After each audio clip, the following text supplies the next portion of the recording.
Imagine waking up at 2 in the morning to the sudden sound of a crying baby. You reach out blindly in the dark. You check the glowing screen of the digital baby monitor.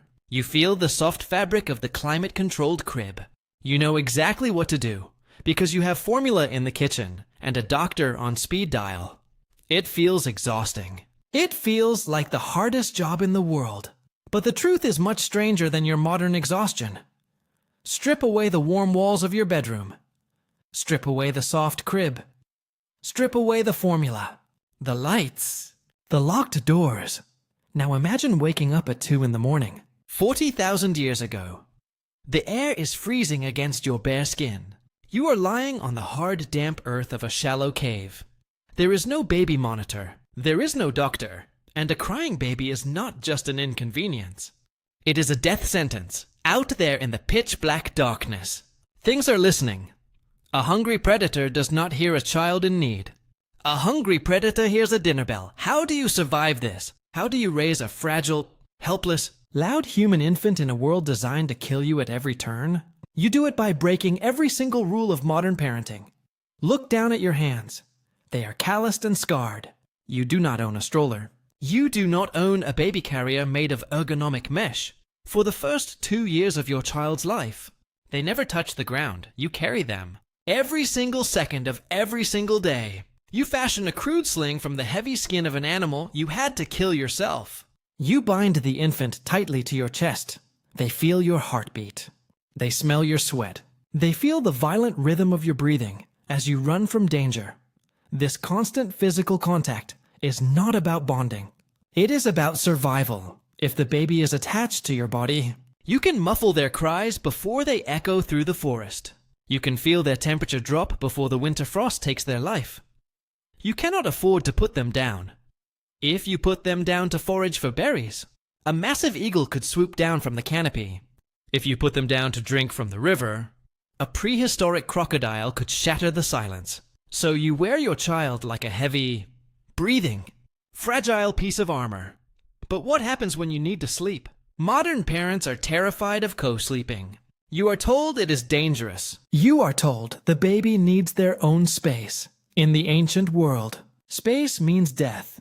You sleep huddled around a dying fire. You press the infant firmly against your bare chest. The collective body heat of your tribe is the only thing keeping the freezing night air from stopping the child's small heart. You do not sleep deeply.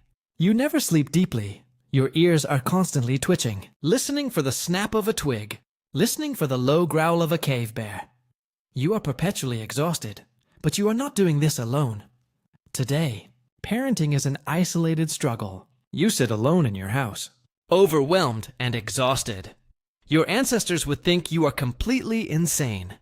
In the prehistoric wild, raising a child is not an individual task. It is a tribal mandate. Look around your campfire. There are 20 other humans sitting in the flickering light. They are covered in dirt and scars. They are all parents to your child. This is the ancient secret of human survival alloparenting, when your muscles are screaming in pain from carrying the infant for 3 days straight. You hand the child to your sister when your sister needs to hunt. She hands the child to an elder. If a mother dies in childbirth, the child does not automatically starve. Another woman in the tribe, someone who recently gave birth, will take the orphan to her breast.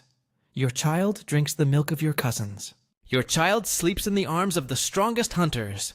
There is no concept of a nuclear family. The tribe is the father. The tribe is the mother. But despite all this protection, the reality of your world is brutally unforgiving. Look at the infant in your arms. Statistically, you know the dark truth. Half of all the children born in your tribe will never live to see their puberty. They will be taken by sudden fevers. They will be taken by infected scratches. They will be taken by the relentless freezing winters that stretch on for brutal months. How do you love a child that might vanish tomorrow? You love them fiercely, but you also hold a deep, quiet grief inside you at all times. You do not name the child immediately. In many ancient minds, a newborn is not fully human yet. They are a fragile spirit, hovering between the world of the ancestors and the waking world. If the fever takes them in the first week, you mourn. But you must immediately move on. The tribe cannot stop moving. The mammoth herd is migrating, and if you stay behind to weep over a tiny grave, the rest of your family will starve. You swallow your tears. You pack your spears. You keep walking, but if the child survives the first brutal years, they must be trained. There are no schools in your world. There are no safe playgrounds with soft rubber floors. Education is a matter of life and death. Watch the toddlers playing near the fire. They are not playing with brightly colored plastic blocks. They are playing with the razor-sharp jawbone of a dead wolf. They are mimicking the hunters. You do not tell them to be careful. You want them to know the sharpness of the bone. You want them to understand that the world is made of teeth and edges. If they cut their hand, they learn a lesson about blood. By the time your child is 5 years old, they are already working. They are wandering into the thick brush to gather nuts. They are learning which brightly colored berries will make them vomit blood, and which ones will give them energy. They are learning to track the footprints of small rodents. They are small, but they are essential gears in the survival machine of the tribe. There is no concept of a teenager. There is no rebellious phase where they lock themselves in their room. There are no rooms to lock. When puberty hits, childhood abruptly shatters. It is time for the initiation. You watch as the elders take your child into the deepest part of the dark woods. They will be starved.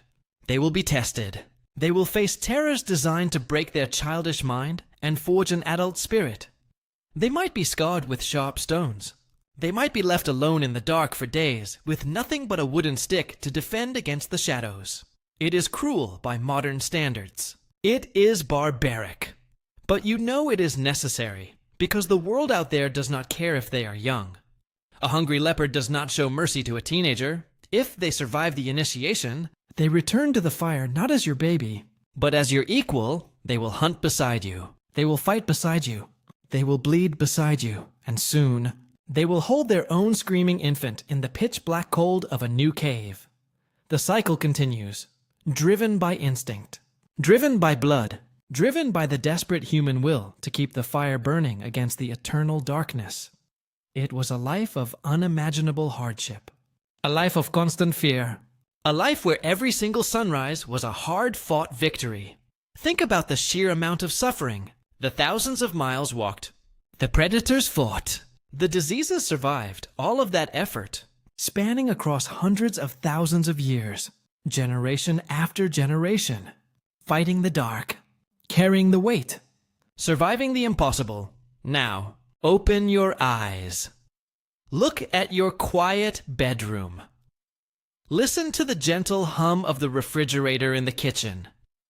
Imagine waking up at 2 in the morning to the sudden sound of a crying baby.